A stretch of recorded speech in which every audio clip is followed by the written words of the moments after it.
What is up, everybody? Welcome back to another NBA Rundown brought to you courtesy of Run Pure Sports and Run Pure Bets.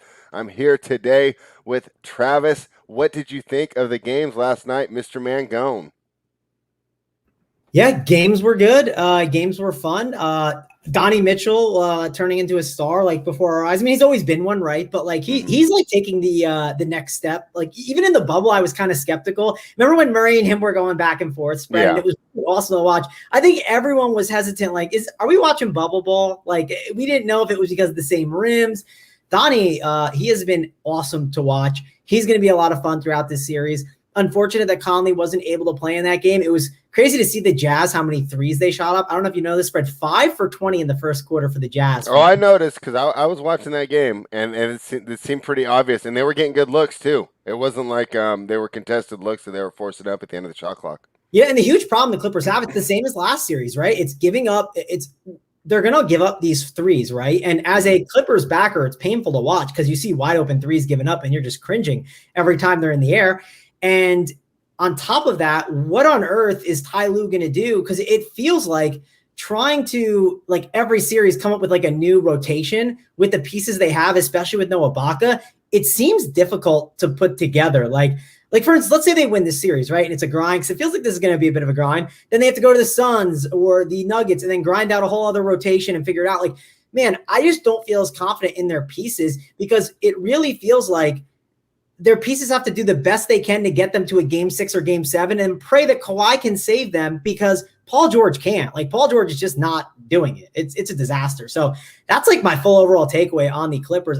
Yes, they can get it done. And like, I would never want to be betting against Kawhi and like, those winner go home games, but man, those rotation pieces trying to figure out nightly what to do. And then you have to counter back if they find a good chess move the other way. It's getting really, really difficult, I think, for the Clippers. Yeah, it's funny. I kind of took the other thing away from that game. I felt like this is really set up for a Clippers win. For Donovan to go for 50 and Kawhi and Paul George to play that bad. So I sort of agree, Spread, but don't you think of the flip side where like Luke Kennard isn't making 18 points and going 7 for 8, and the role players played really well. I do think the Clippers are still very live in the series. I guess what I'm trying to say is it's going to be a battle, right? Like, they're going to have to be shifting around pieces. And I just think this overall postseason grind is going to be really difficult on the Clippers. Like, if you have a Clippers ticket to win the West or win the title, it's not going to be easy, right? They're not going to have this series, at least for me, it feels like, where they win in 5 and get a nice break. That was just my takeaway. Maybe it sounds like you're a little different. It sounds like you think the Clippers might roll a little bit. I think they bounce back here because they have that trump card. And I think that it was using the trump card. They know they can't use it very often, and that's moving Kawhi to the primary offensive piece there, right? So Kawhi on Donovan Mitchell. I think Ty Lue is going to save it for when they really need it because he looked exhausted from playing the trump card on Sunday, right? So obviously he can't do this. And I mean, don't want to go too crazy on being all over Matt, but this is why I was so impressed with Kevin Durant. Because he had that defensive intensity that Kawhi's waiting until game 5 or game 6 to start ramping up. He had it from I've seen it in every single minute he played in that Bucks series. Whereas I feel like Kawhi's just sitting back and waiting, and he knows he's going to switch on to him when need be. I felt they exploited a lot of those matchups, and I don't know. I guess you're right. Mitchell going for 50 again is more likely than Kennard going off again. But it feels like some other players can step up too. Yeah, agreed. Obviously, there's no Conley. I guess my take, I'm probably someone that's going to buy the Clippers at whatever their series price is now. It's about plus 175 offshore. Wow, is it? Okay, I do think that's pretty good. I guess my takeaway was I do think this is going to be a grind, right? Like, I think at least for some people I talked to, it sounded like they thought the Clippers could more so not steamroll, right? But kind of really right the ship earlier and just kind of get this done quicker. I just think it's going to be more of a grind, I think, than people think. I think that plus 175 in the series is good. I'm probably going to jump on that. I did want to ask you a question, though. Remember, we said Jazz -3 was our best bet, but we said, can you wait a little bit longer and get the 2.5? That could matter, and it actually did matter, right? Yeah, it did. Do you know, did it get the 2.5? I don't know if it got there. I figured I didn't get it. I did not get it. If anyone in the chat got it, please let me know. I would love to hear if you got it. Again, if you got the 3, you got the push, right? I mean, that's the one that we kind of talked up. Yeah, and that's where I ended up. Yeah, Hawks didn't do great, but again, that's fine. That's how betting works. I actually waited to get my Hawks bet down because I was like, the Sixers might come out pretty strong. And I got the 15.5 spread. Still wasn't enough. I just missed it. So what are you gonna do? Let's talk about the Hawks real quick. So that game won't be till Friday. They're plus 1.5 at home now. Embiid career high 40 points. Looks pretty good, huh? What did you take away from that, and what do you expect in that next game?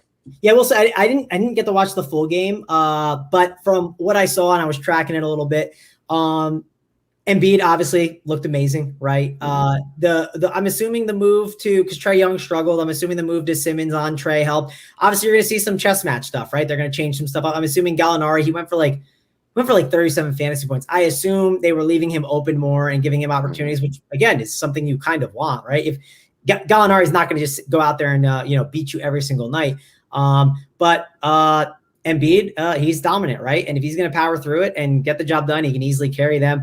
I don't love that line though at +1 at home. I thought maybe you could get a little bit more, especially after the win, right? I mean, how is Milwaukee -3.5 after they've looked absolutely outmatched, and then the Hawks, who landed a punch and then took a punch, are going home and they're catching points? That surprised me a lot. Yeah, it surprises me. And then on top of that, like, is it just, when we look at that Bucks, are the books just baiting you to take the Bucks because they just want to bet against you? Is that what's happening there, spread? Because I have no clue.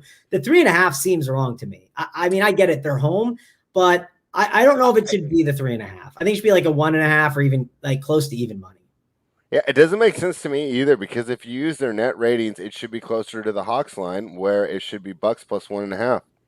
Yeah, it's really surprising to me. I guess the narrative is so powerful. I don't know. I really don't know who's rushing to the window to bet the Bucks. Where's the liability that they're protecting from? I was Team Bucks, and I don't even know if I'm gonna place that game 3 yet. Yeah, and then are you playing scared and you should just jump on it? I don't know. Is it like the zigzag? Listen, I don't think the Bucks get swept, right? So is this the game they get it done? I mean, this does feel like the game they maybe right that ship. But let's go back to the Hawks real quick. West Coast Gem goes, Vegas knows the Hawks can beat the Sixers. So I talked about this. The Hawks are not this like just dead team that are not like good at all, right? I mean, they missed a lot of threes to start the game. I saw. I think they started out shooting like overall like maybe like 4 for like 18 or 19. I mean, it was a bad start for them, and it's hard to recover when you get those starts that are rough. So, I do think I'm gonna wait on these. Like, I don't think I'm gonna. If I am gonna jump to bet the Nets again, I have a lot of Nets stuff like to win the East, to win the title. So I'm kind of just sitting on those. Man, those look so good right now. I know. I mean, it's just I cannot believe how good Durant has gotten. I mean, it looks great. I don't even think he looks just as good as he did in Golden State. I thought that guy was gone. Yeah, and spread you love some like storylines in the NBA and drama. KD, he is clearly on the workbench. It seems like he's like possibly has been on the bench with a couple ladies, at least one that is pregnant too. So there's like the KD. Oh, I didn't see that. Oh, you don't know this? I don't know all the details, but apparently there's. I don't know if it's a porn star or Insta girl. I don't know. One of them, something like that. My buddy was telling me about it. So I have not looked into it, spread. If you want to go down a deep dive, Kevin Durant and the ladies that he's sleeping with, that's something to do besides Kwame Brown. All right. Well, yeah, I mean, I always have that Phoenix girl on my phone, to use as a picture and a joke. I got to find this one out too. Yeah, check that out. We also got Joey Work in the chat, giving out the winners. He is a free MLB pick on the Bets channel. So like and subscribe. And after this video, go get his winner. I think it's Tigers and Seattle. I haven't even placed the bet yet. I'm going to have to pull that video up after and get my money on it. But he said he loves the shirt because it's Run Pure Bets. Check it out and use the code GETBETS to get the DFS side and the bet side for free for an entire month. So check all that out. And again, subscribe and like to the channel. All right. Now that you got all that down, let me just get these are all just going to be leans here. But for the 3 games before we get in tonight, so for that game 3, what are you going to decide on? I mean, obviously it's not a bet. It's not a best bet, but just a lean. Would you take this Bucks here at the -3? Looks like Nets caught a little money since the last time we talked. Yeah, I mean, I feel better taking the Bucks like this game than last, right? I mean, it's like I don't think the Bucks just get outright destroyed, right? So they got 2 more games to get it done. I mean, if they got swept 4-0, I would be shocked, right? I wouldn't from what I've seen so far. I would just be shocked because I don't think they're complete duds. But I would probably stick on the Nets side for now. But I'll say this: I reserve the right to go back to the Bucks. So I'm not going to bet it yet. I want to look into a little bit more. But I will say if there is a game to bet the Bucks, right? It's the first one at home.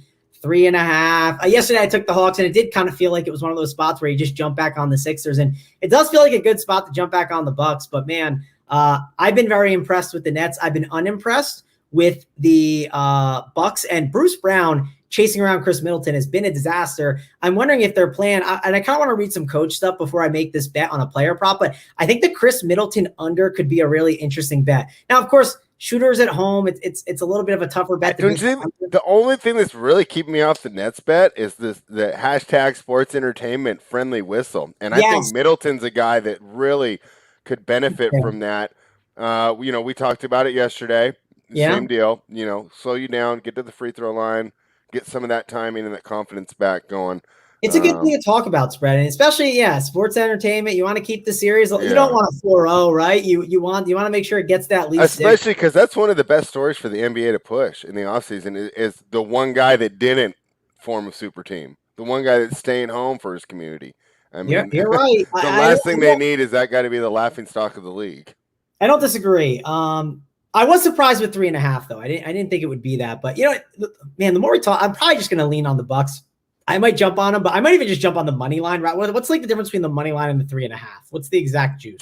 You can't take the money line there. It's -148. I mean, I guess you can, but I wouldn't personally. I didn't know if it was maybe. I didn't know if it was maybe. I know if it's maybe like 135, or if you get a little away with it. The other problem I don't trust them in a close game anyway. That's exactly what I was going to say. I don't trust that team in a close game, and the reason I don't trust them in a close game is I trust Kyrie and KD to make those buckets, right? I trust them to get the defensive glass, get out in transition, get up by 12 and front run the whole game. 100%. Yeah, Will got screwed a little bit on the Jazz 3.5. Yeah, I mean it's tough, man. Landis says series is going 7. I totally disagree on that. I don't think it goes 7 at all. But I mean, I would definitely love it to go 7, right? That would be fun. From a viewer, and that was the point I was making before game 2, right? Everyone's must win for the Bucks. I said, no, it's not a must win. They lose 2 here. They win 2 in Milwaukee. They go back to Brooklyn with momentum, 3-game series. It was just so hard after that performance where it just looked like they had no answers. Like, we talk about adjustments. Like when we get to the Denver game, we will talk about adjustments that they can potentially make. What adjustments are the Bucks going to make? I mean, this is just unbelievable. I don't see how they stop this offense. You don't get the stops. You don't get in transition. And here we go. So the adjustments are getting Brook Lopez off the court, I would say, right? Like not as much Brook Lopez, less of him. Easier said than done because you have to slide someone else in there. It's going more Giannis at the 5, Tucker at the 4. And again, Tucker getting 2 fouls early in that game probably hurt. Now, I'm not saying PJ Tucker is like out here just like clamping up KD, but yes, that kind of hurts, right? Because PJ Tucker can help stop the bleeding a little bit, So I think that you want those small ball lineups. Well, I guess small ball is just getting Brook Lopez off the court, right? I mean, he's just a disaster out there. So that's what you need to do. Get Brook Lopez off the court, get a little bit smaller where you're putting Giannis at the 5, and have him dominate more down low, man. Like have him really try and use what he has. I mean, we make fun of Giannis because he can't shoot, right? But he needs to use what his strength is. I mean, he just needs to go down with the ship, right? You need to get down there and bang with them. And if they foul you at times and grab you, you got to make your free throws, man. You just have to. Focus on trying to get those in there. Focus on what you're good at and then get the job done. It's just simple as that. I don't know if they win the next 2, but I think the best one to jump on them is game 3. And the more I'm talking through it, and I haven't looked too much at this game yet, I think I will probably put a little bit on that Bucks 3.5. Now the question is, do I wait, spread, right? Do I wait or do I do it now? Which way do you think it moves? I think the Nets will continue to take money. I think it closes around 2.5. I think it'll close at 2.5. Okay. There's too many people like me that even if they love the Bucks, watch that and just said, I can't go back on this team. And then there's people who've already cashed 2 games on the Nets that say, you know what? I can grab the money line. I could grab this spread. And even if they lose, I'm still up on the series, right? So it just, after you cash with the team, right? I mean, you just want to get back to the window with that team, especially when it's an easy cash, right? You got your chips, you got your beer in hand, and you already know that you won, halfway through the second quarter, and you're just enjoying the game. So I think the Nets will continue to take money. It was 3.5. I think it might have even touched 4 at some points. Because I couldn't believe it yesterday when JSU and I were talking after the show. It was like plus 150. And I was like, that is wild. Let me get your thoughts real quick. Are you going to come back on the Clippers plus 3 or plus 132 for game 2? Or do you think the Utah goes up 2-0? I mean, the injury news matters a little bit, right? Also, Conley, right? What's his deal? If he's out another game, that would definitely not help. I think if Conley is in, there's a chance I maybe go back to just. I want to see what's going to happen with him before I really place it. But I really like. I'd rather give out Clippers plus 175 for the series, right? Like that. Mhm. That's the bet I like the most here, right? Like, of course, you're not getting the bet that'll pay out like tomorrow or a couple days from now, but I think based on this game, I'm leaning right now Clippers plus 3.5, but I'm also going to lean the series is the best thing to bet right now. Currently, if you're betting a Jazz Clippers thing, bet that series at plus 175 on the Clippers. That's kind of where I would go right now. How about this one, Mangone? If you're offshore on Bovada, Clippers to win game 2 and the series plus 285. Or do Yeah, you think that they fall down 2-0 again and then make their magic happen? I mean they can do that though. Right? I mean, they Yeah. obviously did it. So I would Maybe lean split your unit though, because I think that's actually a pretty good look. It's definitely not a bad look for sure. I'd shop it around too. You might be able to Mhm. find better somewhere else. Yeah. It's possible. So shop I around. I only have like 3 offshores right now. So Yeah, of course. Yeah. I'm saying like the viewer, right? Like the yeah. person that could have 18 books open or even 2 books, shop around and try and find whatever you can. But I love the Clippers here for sure. They're the team that I've been with them for a while. I think that price is really good though. I think Yeah. it's going to be a fun series, a really good series. But I think the Clippers end up eking it out towards the end. But Jazz are not going to make it difficult. And we don't know how long Conley's out, right? Like Conley's not this guy. We've noticed from injuries, he's not this guy that just out of nowhere is back in and it's fine, right? So Yeah. I was secretly watching that game spread and I was like, please, Utah, just win this game so I can get on the Clippers. Yeah, Now, I know, huh? I think Especially after the first quarter, first half, I almost messaged you like, well, there goes that idea. Yeah, and I do think the series is going to be a grind. Donnie is special, man. I want him out of Utah. Gosh, I don't want him stuck there forever. I hope he can go somewhere and really make a name for himself. I mean, he's already made one, right? But I want him to vault like all the way to the moon. All right. Well, now that was our little look around the league. Let's jump into tonight, Travis. So, Hoop and I on Monday, right? We got on here. We were banging our chest. We were kind of wishy-washy on the Nets game, but we felt really strongly that the Nuggets were going to win this game on Monday night, or at least cover the 5-point spread. Didn't turn out that way. It's almost if you were a Clippers backer last night, they just faded late, right? I mean, it looked good for most of the game. And then, in that fourth quarter, Phoenix just absolutely took over, and put the clamps down. One of the things in my handicap was I didn't trust Chris Paul to be 100% healthy. He looked pretty good to me, right? So that's definitely something I need to adjust when we're looking at tonight's game. This line touched 6 this morning, back to 5.5, plus 184 on the money line. Total 223. What do you think? Does Phoenix go up 2-0 tonight? I think they do. I'm not as excited about the 5.5, right? That is a little bit dicey. I'm not confident to go out and be like, yeah, Nuggets win this, money line or anything. Mm-hmm. I don't love laying the 5.5, I will say, but I do think the Phoenix Suns win. I think that they're a really good team. Tyler, I was talking with Tyler a little bit about this, and he's not here, but I can give some insight from him. But he was talking about the corner threes that the Nuggets give up, right? They give them up a ton. I'm sure he's going to like Jay Crowder and Mikal Bridges props, right? Like some of those overs, I'm sure DFS-wise, those are guys to look at. I think Jay Crowder props could be really interesting. I don't know if I want to jump back with Bridges, right? Because, I'm not expecting Bridges to shoot lights out again. I might jump over to like Jay Crowder, right? Like maybe one of his 3-point props could be a really intriguing bet. But overall, I like the Suns. I don't want to get away from them. I just think that they're the better team. If you're a parlay guy, and you want to put like the Suns parlay with, I don't know, some other bet, like I think that's perfectly fine tomorrow. But I don't do the 5.5 spread. That's my problem. Like I think it's a lot to give up. I don't think the Nuggets just get like absolutely rolled again, right? Now the first half was competitive and then the Suns ended up taking over. But I think overall this is going to be more of a competitive game. And as someone that kind of lost on that hook a little bit yesterday, spread. And I know I didn't for the best bet, but I had the Jazz -4 earlier. I talked about like even before a couple days before. As someone who kind of lost on that yesterday, I'm a little worried about getting kind of beat on the hook around this number because I think the line is kind of right. Yeah, this is a tough one for me. My numbers, and at this point, I'm not really using them too much, but I still do look at them every day. Most of the times they're pretty close. They tell me to take Denver here. I'm just not sure if I really want to do that. I don't know. I saw some things that really bothered me on my original handicap for taking the Denver in the series. Number one, you spoke about it, Bridges. And even if he does not shoot that way, which we don't expect, it doesn't matter. He's such a positive contributor. I Yeah. forgot how good he was on the defensive end. And, I have been touting Aaron Gordon's defense. I mean, Bridges looked better. Bridges looked like a better defender here. And I can't believe that I did not give him the credit that he deserved. Phoenix is Bridges is in a. incredible, by the way. I Yeah. remember like early in the regular season, we were doing a show spread, and I said to JSU, Bridges is on LeBron, like he'll be able to get the job done. And Oh, JSU, yeah.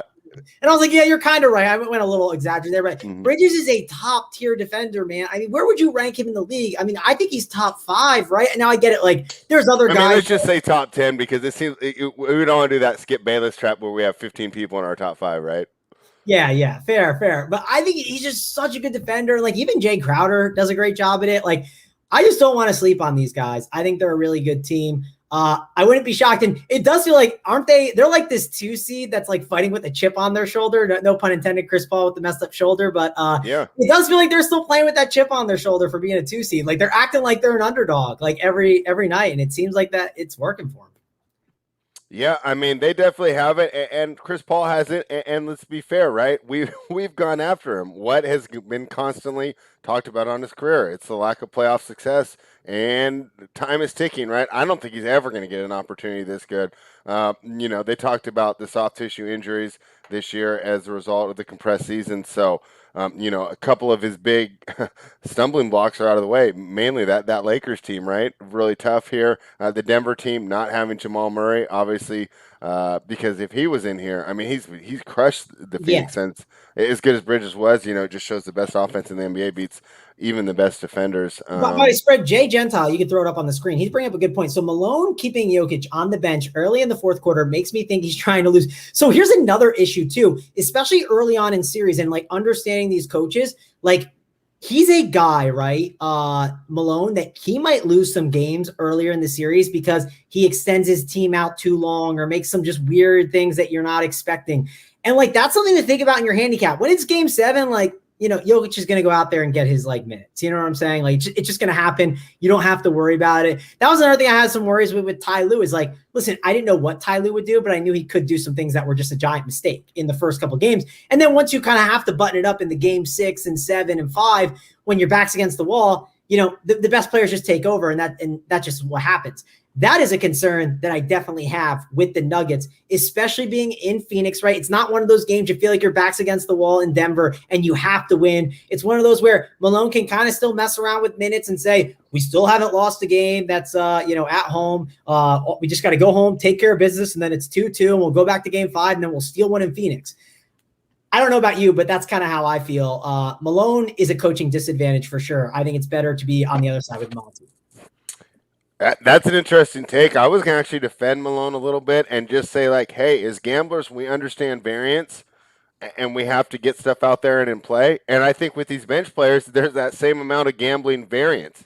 You don't know who's going to step up, who might be that surprise contributor that could be the difference to the series, a player that we did not factor in at the beginning of the series, really making a mark here. I would say Monte Morris would have been a great example. I think that, we thought that he'd be good. The way that he stepped up really helped them win that last series.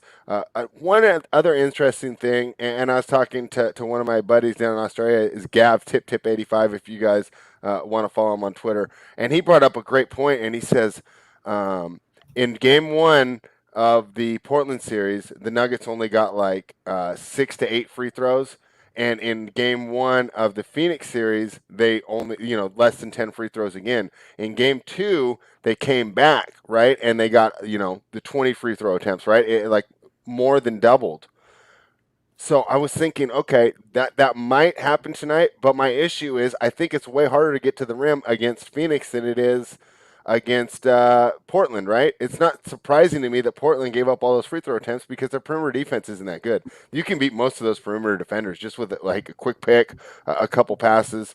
Do you expect a free throw, like I guess a positive regression's the term, to get more back to the average this season, or do you think it's just a good credit to Phoenix's perimeter defense?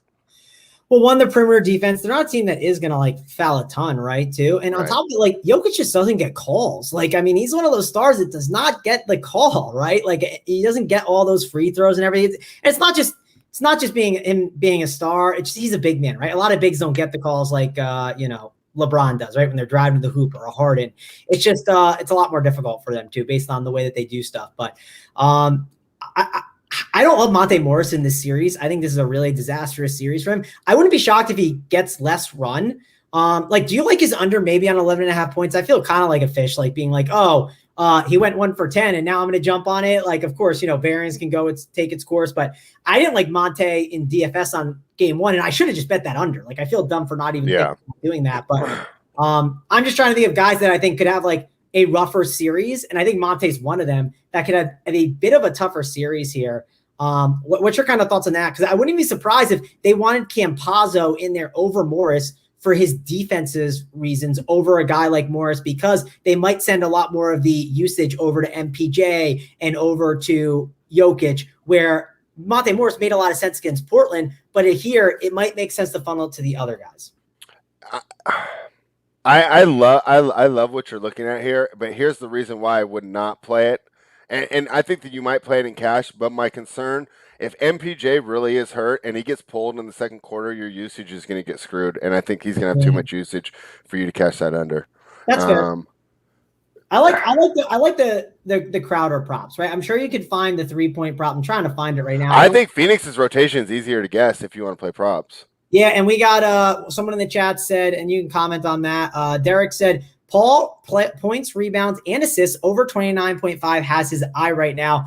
You know what I would maybe do with Paul? I want to look at what he shot if the volume was up. I would probably lean more on something like assists and rebounds instead, because Paul, I don't know exactly how the shoulder is. It looks better, but he still isn't going to be this guy putting up like 20 shots a game, right? Like, you're not going to run into that, I don't think. Last game, he shot 14 shots, which isn't bad. What would you think of maybe attacking the assist and rebound over the points one? I would have to see the numbers, but you get my thought process there, right?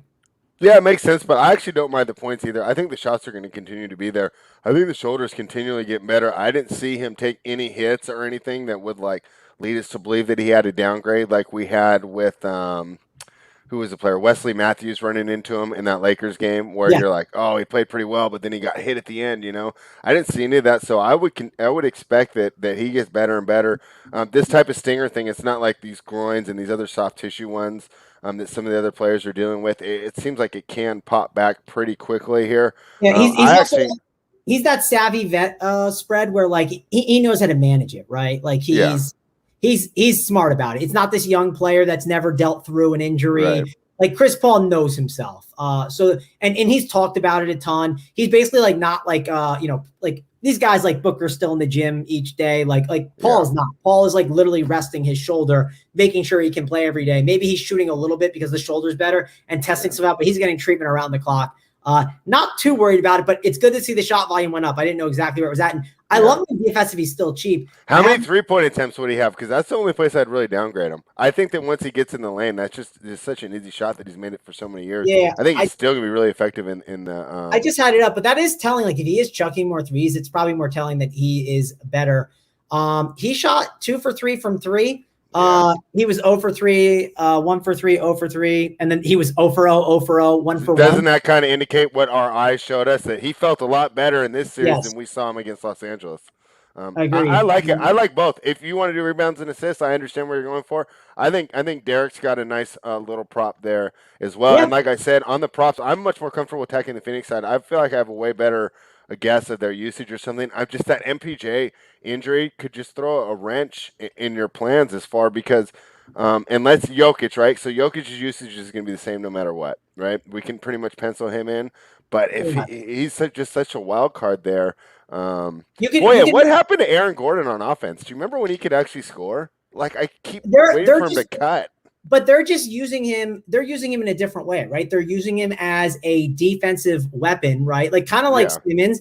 And they're not really getting him super involved on offense because they want to get others involved. And then the times where he makes the most sense is when the game gets sloppy, right? And that's when he scores in transition. So like I liked a lot of his overs in the Portland series because I felt like that game environment fit him well. I don't like how this fits him. And like, it's just gonna be a lot of half court basketball where he is just not going to be able to, get those like dunks in transition and hit on those cuts. And, when he's in transition, he gets those assists, right? When you're just kind of passing it back and forth on a 2-on-1, you fall into an assist. He's just not going to be getting those, which is going to be tough. What about 8 and unders? Could 8 and unders make some sense in this game spread? Because there's obviously a chance a foul issue could occur. And also Chris Paul getting a little healthier, and with 8 and playing a little bit better, you can make an argument that some of the 8 and props that you can find around the industry might be a point or two too high because of the last series, right? Sometimes these aggregates, they yo-yo back and forth, and you might be able to find an 8 and prop that might be a little too high. Do you have any takes on that?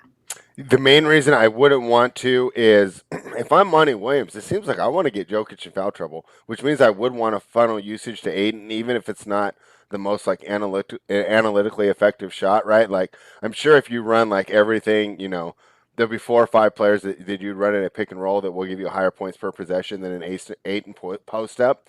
But because of the potential for foul trouble, I think that, increases the value in a way that I don't know if they currently, have a metric for it. Well, one question here, Fred. If you're Monty Williams, you're not Monty Williams. Do you think he'll do that based on what you watch? Because that's one of the biggest mistakes I've made betting and DFS-wise is I think I'm the coach. And I'm not the coach, right? Like, I'm not Mike Malone. That's a great point. We're like, MPJ needs to get more usage. Like, this is a couple years ago. He needs to get more run. I'm going to play him in DFS because he's too cheap. Well, Mike Malone wasn't giving him runs, so it doesn't matter. Amari Cooper, for when he was playing with the Raiders, everyone's like, oh, John Gruden needs to use him. He's so good. His prop's so low. No, it doesn't matter. Gruden's not using him. Like, I don't know what to tell you. So it's so tough because, so let's say I go back to, I did look at some of the earlier games that they played with each other, right? He didn't do that, but at the same time, Jamal Murray was on the floor and he was torching him. So it's just like, what am I really going to use from watching that game? And he didn't do it in game 1 there, right? I mean, did you feel like that there was like this concerted effort to do that strategy? I didn't. I guess I would just more worry that if MPJ goes out, that it just becomes too obvious there. But yeah, that should be interesting. That should be fun. I don't know if I get involved in the 8 and unders as much, just because also Jokic isn't that good a defender.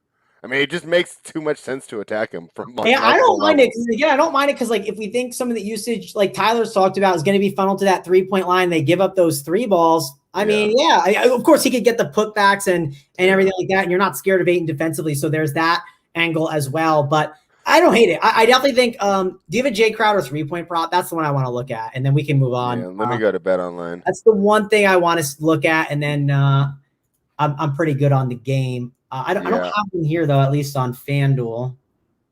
Oh, here it is. I found it. I don't like FanDuel's got. I like betting on FanDuel, but the book is not the best to find stuff. Oh, see, this is not a good prop. 2.5 minus 160. Terrible. If you can find that's what I have too. Yeah, I don't like that. That's not a good. I mean, that's not a good. That's not a good bet. Yeah, we move on. Bridges is 1.5 minus 205. I don't know. Not loving that one. I'd like the Chris Paul ones more. Even Chris Paul 1.5 threes at plus 162. Wouldn't hate it. I like the other Chris Paul props more though. Again, that's pretty big. Like plus 162 is a lot there, spread. It's not the worst bet.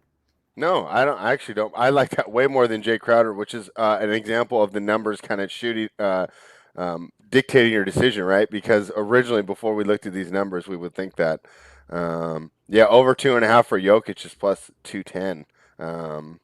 I don't mind that either because I actually think he's more effective in a pick and pop situation than he is rolling to the rim against Ayton. All right. That being said, Travis, I will let you choose from everything on the board because you will not be back here on the rundown until next week, which means the whole board is fair game if you want to jump into best bets. I'm going to give you Clippers plus 175 for the series. I'm in this, as I've joked with you a lot and on the show, I'm in an abusive relationship with the Clippers. I'm going to bring you along for the ride with me. It is a tough sweat. It's not the easiest, but plus 175 is good, man. I'm not missing out on that number. I will jump on, and I honestly think the Clippers and Jazz series, it's going to be a wild ride. It's going to be fun. But if you have plus 175 spread, if you have plus 175 and it gets to a point where you get to the game 7, there is a chance you can make some hedges there and get some money back where it's on both sides. So again, I like the number. If you really think the Jazz win game 2 or something, right? You can even wait for the down 2-0 price. It's Exactly. a little scarier, but Yeah. I'm in to jump on the 175 now. I'll go with that as my best bet. It might take a week and a half to get there, but we'll sweat that out. And we'll talk about it on Tuesday, and we'll break down all of the games. It's been a fun playoffs. Do you have any other takeaways from these series? Who do you think wins each series, spread, before you do your best bet? What do you got? All right. I think that, let's see.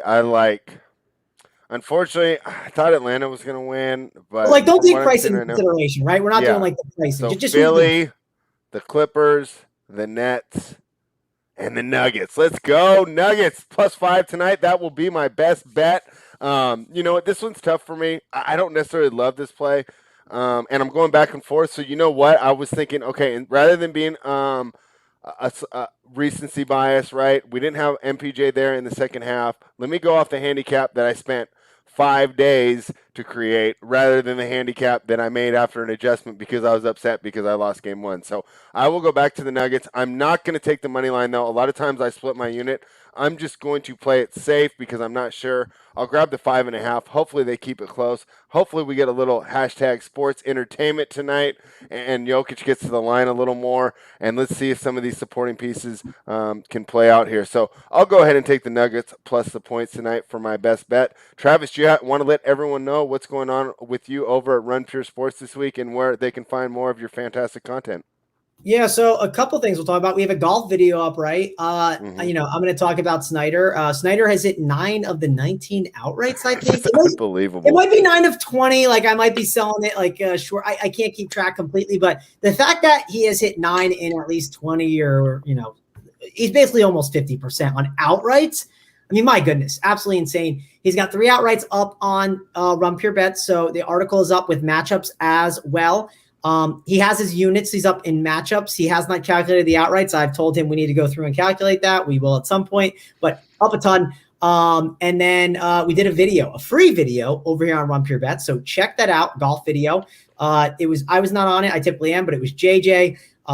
It was Bobby Gomes, Snyder, and Uncle T. They talked about the PGA winners. We'll be back next week, too, for some more PGA stuff. They made fun of me on this show, so I will be back to tell them that they suck, and I'm going to pick all the winners next week with them. We got today on Run Pure Sports, we got MLB Swing for the Fences show, Hoop, DC, Titletown. We got Premium Show, JSU, Holden, and Big T after he won $126K last night in MLB. He was on the Lock Show, giving you all the winners, telling you exactly how he's building out his teams, helping you guys out. So check that out. Do not miss it. He's helping everyone out there. So, and then no Wednesday golf show that we've had. And we had an MMA show on Sunday with our boy Joey Work, right? That free show over on Run. Is it Sunday or Saturday? It is on Saturday. It is Joey Work Saturday morning with show our guy Title. Yep. Right. So and I think that we will have Title on tomorrow morning. Check the Major League Baseball slate. So for the rest of the rundown this week, it looks like Title and Hoop will be with me tomorrow. I'll have AP and Tyler on Friday, and then Tyler and I will take care of Saturday for you. I will be on Keg Live tomorrow night on this Run Pure Bets YouTube channel, and we'll be enjoying the games for tomorrow evening. But it looks like we have the Clippers for the series and the Nuggets plus the points tonight. Travis, anything else before we sign out? Yeah, I mean, you better be here tomorrow to hear Hoop and Title go at it on these Suns and Nuggets, because that's the one that they are definitely on different sides of. And yeah. Hoop tweeted the other night, "Oh, bad night for Title. His Bucks are going down. He's tweeting about hockey. The that was funny." And then the script flips. So listen, there'll be some trash talk tomorrow regardless. So it'll be fun to watch that. So don't miss out. Come back, hit the like, hit the subscribe, and that's it for me. All right. Thank you, everyone, for joining us. We'll be back tomorrow.